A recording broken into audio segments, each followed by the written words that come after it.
दार्चुला नेपाल से भारतीय क्षेत्र में हुई पत्थरबाजी। भारतीय क्षेत्र में काम कर रहा नेपाल का मजदूर हुआ घायल।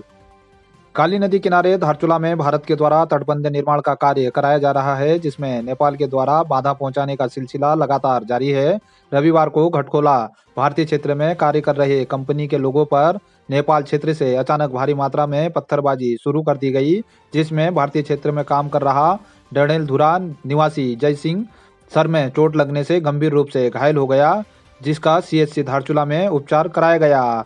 जय सिंह के सर में 5 टाँके लगे हैं, उनको प्राथमिक उपचार सीएचसी धारचूला में दिया गया। घायल नेपाल निवासी जय सिंह ने नेपाल क्षेत्र से पत्थरबाजी कर रहे लोगों पर कार्रवाई करने की नेपाल प्रशासन से मांग की है। वहीं घटना की सूचना पर उप जिलाधिकारी दिवेश सासनी, एसएसबी के निरीक्षक कश्मीर सिंह फोर्स के साथ मौके पर पहुंचे। उन्होंने कहा कि दोनों देशों के बीच वार्ता से समाधान निकाल लिया जाएगा। वहीं दूसरी ओर नेपाल क्षेत्र से पत्थरबाजी कर रहे लोगों को रोकने के लिए नेपाल पुलिस मौके पर पहुंची, लेकिन मूक दर्शक बनी रही।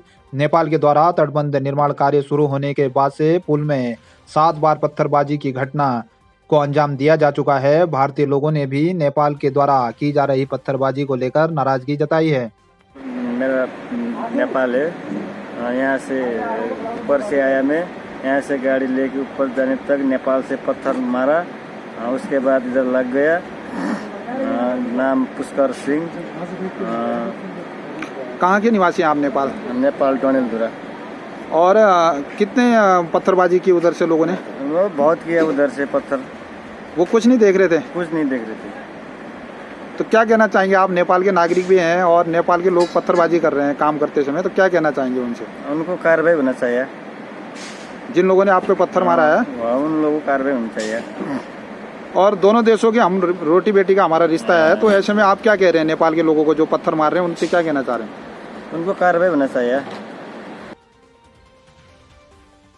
भारत नेपाल अंतर्राष्ट्रीय सीमा पर नेपाल की ओर से धारचूला में 2 घंटे अंतर्राष्ट्रीय पुल रहा बंद। नेपाल क्षेत्र में हुए लाठीचार्ज में भारतीय नागरिक घायल।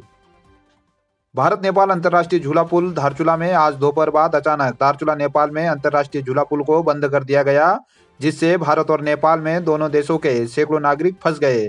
भारतीय निर्माण कंपनी के मजदूरों पर नेपाल के नागरिकों के द्वारा पत्थरबाजी की घटना के बाद भारतीय प्रशासन की आपत्ति पर नेपाल के सीडीओ दीर्घराज उपाध्याय ने भारतीय क्षेत्र में पहुंचकर एसडीएम दिवेश सासनी के साथ घटखोला में भारतीय क्षेत्र में हो रहे तटबंध निर्माण कार्य का स्थलीय निरीक्षण किया। भारतीय प्रशासन के द्वारा उनको निर्माण कार्य की जानकारी दी गई। भारतीय मीडिया से वार्ता में नेपाल के सीडीओ दीर्घराज उपाध्याय ने कहा कि पत्थरबाजी की घटना उचित नहीं है। भारत और नेपाल मित्र राष्ट्र हैं, आपसी सामंजस्य से बैठकर सभी समस्याओं का समाधान कर लेंगे। उन्होंने कहा कि नेपाल के कुछ नागरिकों को तटबंध निर्माण कार्य से काली नदी का रुख नेपाल की ओर होने की चिंता है। दोनों देशों के प्रशासन के द्वारा आपसी समन्वय से समाधान कर लिया जाएगा। वहीं एसडीएम दिवेश सासनी ने कहा कि पूर्व में भी भारत नेपाल के अधिकारियों की बैठक हुई थी, आज भी वार्ता हुई है। उन्होंने भी समन्वय के साथ समस्या का समाधान कर लेने की बात कही है। वहीं नेपाल क्षेत्र में पुल बंद होने के दौरान नेपाल पुलिस के द्वारा लाठीचार्ज किया गया, जिसमें भारतीय पशु चिकित्सा विभाग में कार्यरत स्थानीय रमेश कुटियाल को काफी चोटें आई हैं। भारतीय नागरिक के घायल होने पर स्थानीय लोगों ने नाराजगी जताई है। वहीं शाम 6 बजे नेपाल प्रशासन के द्वारा अपने क्षेत्र में बंद भारत नेपाल झूला पुल को खोला गया, जिसके बाद दोनों देशों के सैकड़ों नागरिकों को राहत मिली। पत्थरबाजीको किन नरोक्ने? हामी रोकिरहेको छ पत्थरबाजी गर्न ठिक होइन। जेसुकै समस्या भए पनि त्यो समस्या मिलेर समाधान गर्ने हो। दुईटैतिरको बस्ती बचाउनु पर्ने हुन्छ। नदीले दुईटैतिरको बिगार्दैछ। दुईटैतिरको बस्ती बचाउनको लागि दुईटैतिर तटबन्ध बनाउनु पनि आवश्यक छ। खालि हाम्रो नेपाल तर्फको के एउटा कन्सर्न अथवा भनाइ हो भने यताको निर्माण गर्दाखेरि उतातिर कुनै नोक्सान नहोस्, त्यो मात्रै उहाँहरू कन्सर्न हो। र कतै उतातिर नोक्सान हुने गरी नदी डाइभर्ट हुन्छ कि भनेर कहिलेकाहीँ त्यस्तो पब्लिक एक खालको विरोधको सङ्केत हुन्छ कहिलेकाहीँ, होइन? त्यो भएको, तर हामीले त्यो पत्थर हान्ने विषयमा नरोक्ने कुरो भन्ने हुँदैन। अब यी जे पनि सानातिना समस्या आउँछन्, अब सिमाना जोडिसकेपछि दुईटैतिर निर्माण कार्य भइरहेछ, समस्याहरू आउँछन्। ती समस्या मिलेर बसेर समाधान गर्ने हो। समाधान निस्कन्छ। हामी मिलेरै बसेर पक्कै पनि समाधान निकाल्छौँ र दुईटैतिर सुरक्षित हुने तरिकाले, दुईटैतिरको बस्ती जोगिने तरिकाले, नदी एकदम बिचमा आउने तरिकाले हामी मिलेर समाधान गर्छौँ। अब समस्या हुआ था, दिन में भी पथराव हुआ था एंड इवनिंग में पुल भी बंद किया गया, तो इस मैटर को लेके हमने नेपाल के सीडीओ सर से बात की। नेपाल की टीम आई, उनके पॉलिटिशियंस आए, उनके लोकल और रिप्रेजेंटेटिव्स और जनता भी आई। उन्हें जिस मैटर पे डाउट था और कंसर्न्स थे, वो सेम कंसर्न्स 4 दिन पहले एक मीटिंग हुई थी, कोऑर्डिनेशन मीटिंग, उसमें हम सब क्लियर कर चुके थे। एंड अभी भी जो हमारा पिछली मीटिंग में जो कोऑर्डिनेशन हुआ था, उसी चीज़ पे ही आज हमारा सेम पॉइंट पे सबकी सहमति हुई थी। आने वाले आगे वाले समय में जो भी अगर कुछ भी इश्यूज़ क्रॉप अप होंगे, उसे भी हम लोग सब मिलजुल कर सॉल्व कर लेंगे। जिलाधिकारी ने मुख्यमंत्री के कार्यक्रम की तैयारियों को लेकर मुंशियारी में अधिकारियों के संघ की बैठक। बीजेपी नेता धन सिंह धामी ने मुख्यमंत्री के दौरे से विकास की गति मुंशियारी में तेज होने की कही बात। सोमवार 5 दिसंबर को मुख्यमंत्री पुष्कर धामी मुंशियारी महोत्सव का उद्घाटन करेंगे। कार्यक्रम की तैयारियों को लेकर जिलाधिकारी रीना जोशी ने विकासखंड सभागार मुंशियारी में विभिन्न विभागों के अधिकारियों के संग बैठक कर आवश्यक दिशा निर्देश जारी किए। पुलिस व अन्य संबंधित विभागों के अधिकारियों को निर्देश दिए कि हेलीपैड स्थल पर कम लोगों की आवाजाही सुनिश्चित की जाए। इस दौरान उन्होंने पीएमजीएसवाई, स्वास्थ्य विभाग, बाल विकास, लोक निर्माण विभाग के अधिकारियों से क्षेत्र के विकास कार्यों की जानकारी ली तथा सभी व्यवस्थाओं को दुरुस्त रखने के लिए निर्देश जारी किए। इस दौरान उप जिलाधिकारी सुंदर सिंह, जिला विकास अधिकारी रमा गोस्वामी सहित बीजेपी नेता ब्लॉक प्रमुख धारचूला धन सिंह धामी भी बैठक में मौजूद रहे।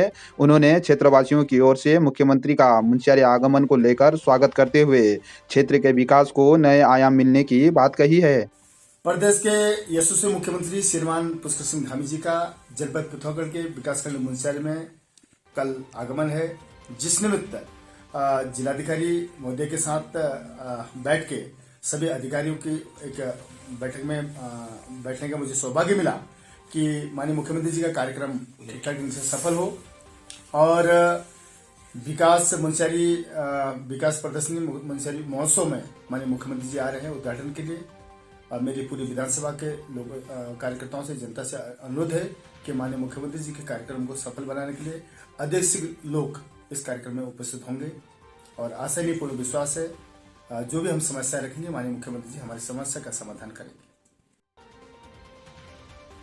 डांडाधार पापड़ी में विधायक हरीश धामी ने किया गौशाला का उद्घाटन, हर संभव मदद का दिया भरोसा। मां नंदा देवी गौ संरक्षण केंद्र डांडाधार पापड़ी मुंशियारी में नवनिर्मित गौशाला का स्थानीय विधायक हरीश धामी ने गौशाला की पूजा अर्चना तथा 5 गायों की पूजा कर विधिवत उद्घाटन किया। नवनिर्मित गौशाला में कालामुनि, बेटुली धार, बनाती बैंड, मुंशियारी बाजार, सेला, बरनिया गांव, धामी, कुंडा, कबाधार, नमजला, रांथी, दरकोट, टकाना आदि क्षेत्रों से 80 से अधिक आवारा गायों को गौशाला में प्रवेश कराया गया। कार्यक्रम की अध्यक्षता मल्ला जोहार विकास समिति के अध्यक्ष श्री राम सिंह धर्मसत्तू के द्वारा की गई। उन्होंने सभी अतिथियों का स्वागत अभिनंदन किया। मुख्य अतिथि विधायक हरीश धामी ने गौशाला के संचालन के लिए हर संभव मदद देने का भरोसा दिया। साथ ही गौशाला के विस्तारीकरण के लिए विधायक निधि से 15 लाख की राशि देने की घोषणा की। उन्होंने प्रति माह व्यक्तिगत तौर पर 1000 रुपया गौशाला की व्यवस्था को सुचारू रखने के लिए देने की बात कही। विवेकानंद विद्या मंदिर के प्रधानाचार्य नवीन चंद्र शर्मा ने अपनी बात रखी। कार्यक्रम का संचालन सचिव राजेंद्र सिंह दासपा के द्वारा किया गया। इस दौरान दर्जनों ग्रामीण मौजूद रहे। आपदाग्रस्त क्षेत्रों में निर्माण कार्य कराने तथा पीड़ितों के विस्थापन की मांग को लेकर धारचूला में हुई बैठक, आंदोलन की बनी रणनीति। धारचूला के पूर्व ब्लॉक प्रमुख नेत्र सिंह कुंवर के नेतृत्व में आज पीडब्ल्यूडी गेस्ट हाउस में धारचूला के विभिन्न संगठनों और सामाजिक कार्यकर्ताओं की बैठक हुई, जिसमें एलधारा मल्ली बाजार क्षेत्र में निर्माण कार्य कराने तथा क्षेत्र के आपदा पीड़ितों का शीघ्र विस्थापन करने के लिए आंदोलन की रणनीति बनाई गई। हमने जो प्रशासन को और कार्यदायी संस्था को अगले दिन की बैठक के अनुसार जो वार्ता हुई थी, उसके अनुसार जो है कार्यदायी संस्था और प्रशासनिक अधिकारी एसडीएम साहब का ये कहना है कि आज से हम जो है एलधारे के ऊपर जो लटके हुए पत्थर हैं, रोड जो हैं, उनको तोड़ने का काम शुरू कर देंगे और कल इरिगेशन और बीआरओ और एसएससी कंपनी और संयुक्त प्रशासनिक इकाई के जो अधिकारी है वो संयुक्त निरीक्षण करके इस कैसे उसमें काम किया जाए, रोड का चौड़ीकरण और प्रोटेक्शन का काम जो है और 2-3 दिन में हम शुरू कर देंगे, ये आश्वासन प्रशासन की तरफ से मिला है। और इस संदर्भ में हमने जो है जो आपदा प्रभावित लोग हैं उनके साथ यहाँ हमारी बैठक बुलाई है और इसमें हम चाहते हैं कि जल्दी से जल्द ये काम हो और अन्य कामों के लिए भी अगर प्रशासनिक इकाई या फिर कार्यदायी संस्था काम नहीं करेगी तो फिर आंदोलन की राह पकड़ेंगे। ये लोगों ने ये निश्चित किया। इसी संदर्भ में अभी बैठक है। हमारी इस बैठक में हमारे सभी व्यापारी और जो पीड़ित लोग हैं वो सब एकत्रित होकर के इस बात को लेकर के कह रहे हैं कि सरकार हमारा ये कार्य तत्काल, प्रशासन हो चाहे कोई भी विभाग हो, अगर कार्य सुचारू रूप से इस मौसम में नहीं किया तो हम लोग जो है किसी तरीके से भी कदम उठाने के लिए तैयार है। हम आंदोलन करेंगे। हमको जो है हमारा धारचूला बचाना है, तो हम सब लोगों को एकजुट होकर के प्रशासन को भी चेतावनी देना होगा और विभागों को भी चेतावनी देना होगा। इसलिए हमारी बैठक हुई है। वैसे हमारे उप जिलाधिकारी महोदय ने कहा है कि आपका ट्रीटमेंट ये जो है उस तरीके से कर दिया जाएगा, जो पत्थर लटके हुए हैं जो इस तरीके के हैं उनको तोड़ दिया जाएगा और कल 6 तारीख से ये लोग काम शुरू करेंगे। इसमें हम लोग आपस में यहाँ पर बैठ करके एक बैठक बुलाई है। इसमें हम लोग आपस में बैठ करके एक निर्णय लेंगे कि किस तरीके से क्या किया जाए, और हम सरकार के ऊपर जो प्रशासन है उनके ऊपर हम दबाव डाल कर रखेंगे। अगर काम तत्काल नहीं हुआ इस मौसम में तो हम जो है आंदोलन के लिए तैयार रहेंगे। एलधारा से तावाघाट चौराहे के बीच खड़े वाहनों को हटाने की एसडीएम ने पुलिस को दिए निर्देश। ग्वालगांव क्षेत्र में रोज जाम से परेशान हो रहे स्थानीय लोग।